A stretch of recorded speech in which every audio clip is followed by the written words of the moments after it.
Hello అండి, నమస్తే. Welcome to Lakshmi's cooking. నేను మీ సత్య. ఈరోజు నేను కట్టె పొంగల్ని ఎలా తయారు చేయాలో చూపిస్తున్నాను. మరి మనకి నవరాత్రులు స్టార్ట్ అవుతున్నాయి కదా. మరి అమ్మవారికి ఫస్ట్ రోజు మనం నైవేద్యంగా ఈ కట్టె పొంగల్ని సమర్పిస్తాం కదా. మరి దీన్ని ఎలా తయారు చేయాలో, ఏమేమి కావాలో చూద్దాం. ముందుగా మనం స్టవ్ ఆన్ చేసుకోవాలి. ఆన్ చేసుకొని ఇలా ప్యాన్ పెట్టుకోవాలి. ప్యాన్ హీట్ అయ్యాక అందులో మనం 1 కప్ వరకు ఈ పెసరపప్పుని యాడ్ చేసుకుందాం. ఇలా పెసరపప్పుని యాడ్ చేసుకొని ఒక 2-3 మినిట్స్ వరకు డ్రై రోస్ట్ చేసుకోవాలి. ఈ విధంగా మనం దీన్ని డ్రై రోస్ట్ చేసుకుంటే సరిపోతుంది. ఇలా డ్రై రోస్ట్ చేసుకున్న దాన్ని మనం ఒక గిన్నెలోకి తీసేసుకుందాం. ఇప్పుడు దీంట్లోని మనం 1 కప్ వరకు పప్పు తీసుకున్నాం కదా, అదే కప్పుతో 1 కప్పు రైస్ని కూడా యాడ్ చేసుకొని వాష్ చేసి పక్కన పెట్టుకోవాలి. ఇప్పుడు అదే ప్యాన్లో కొంచెం ఆయిల్ కానీ నెయ్యిని కానీ యాడ్ చేసుకొని అందులో మనం 1 టేబుల్ స్పూన్ జీలకర్ర, ఒక 20 వరకు మిరియాలని యాడ్ చేసుకుందాం. ఈ కట్టె పొంగల్కు ఇవి కంపల్సరీ యాడ్ చేస్తారు. ఇలా ఇవి ఫ్రై అయ్యాక ఇందులో మనం ఈ వాష్ చేసి పెట్టుకున్న పప్పు అలాగే రైస్ని కూడా యాడ్ చేసేసుకుందాం. ఇలా యాడ్ చేసుకొని దీంట్లో ఇప్పుడు మనం వాటర్ని కూడా యాడ్ చేసుకుందాం. ఇవి మొత్తం మనం 2 కప్స్ తీసుకున్నాం కదా రైస్ పప్పు కలిపి. ఇప్పుడు అదే కప్పుతో 5 కప్స్ వాటర్ని యాడ్ చేసుకోవాలి. ఇలా 5 కప్స్ యాడ్ చేసుకొని ఇందులో మనం సాల్ట్ని యాడ్ చేసుకుందాం.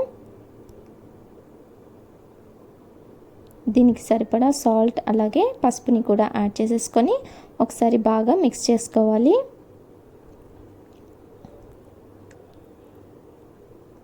ఇలా మిక్స్ చేసుకొని కుక్కర్ మూత పెట్టేసి ఒక 5 to 6 విజిల్స్ వచ్చేంత వరకు మనం దీన్ని మెత్తగా ఉడికించుకోవాలి. 6 విజిల్స్ వచ్చాక మనం మూత తీసి చూద్దాం. మన పొంగల్ చాలా బాగా మెత్తగా ఉడికిపోయింది. ఇప్పుడు మనం దీన్ని ఒకసారి బాగా మిక్స్ చేసేసుకోవాలి. ఇలా మెత్తగా మిక్స్ చేసేసుకోవాలి. మనకి ఇదే కన్సిస్టెన్సీలో కావాలనుకుంటే ఇలాగే ఉంచేయచ్చు.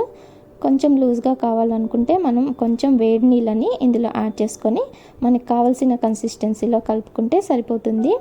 నేను ఇలాగే ఉంచేస్తున్నాను. ఇప్పుడు మనం దీన్ని పోపు యాడ్ చేసుకుందాం. ఇప్పుడు దాంట్లో ఒక ప్యాన్లో ఆయిల్ కానీ ఘీ కానీ యాడ్ చేసుకోవాలి.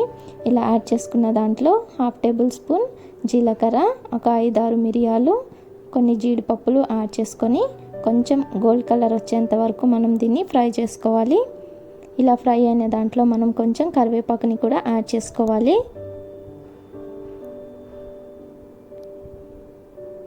అంతే అండి. ఇవి ఫ్రై అయ్యాక మనం దీన్ని పొంగల్లో వేసేసుకొని మిక్స్ చేసుకుంటే వేడివేడిగా పొంగల్ రెడీ అయిపోతుంది. మరి మనం అమ్మవారికి కూడా సమర్పించేయవచ్చు. లేదంటే మనం దీన్ని బ్రేక్ఫాస్ట్లో కానీ నైట్ డిన్నర్లో కానీ తీసుకుంటే చాలా బాగుంటుంది. చూసారు కదా మనకి పొంగల్ ఎంత తొందరగా రెడీ అయిపోయిందో. చాలా టేస్టీగా ఉంటుంది. మరి దీన్ని చేసుకోవడం కూడా చాలా ఈజీ. మీకు ఈ రెసిపీ కనుక నచ్చినట్లయితే లైక్ చేయండి, షేర్ చేయండి, అలాగే కమెంట్ చేయండి. అలాగే నా ఛానల్ని సబ్స్క్రైబ్ చేసుకోండి. Thank you.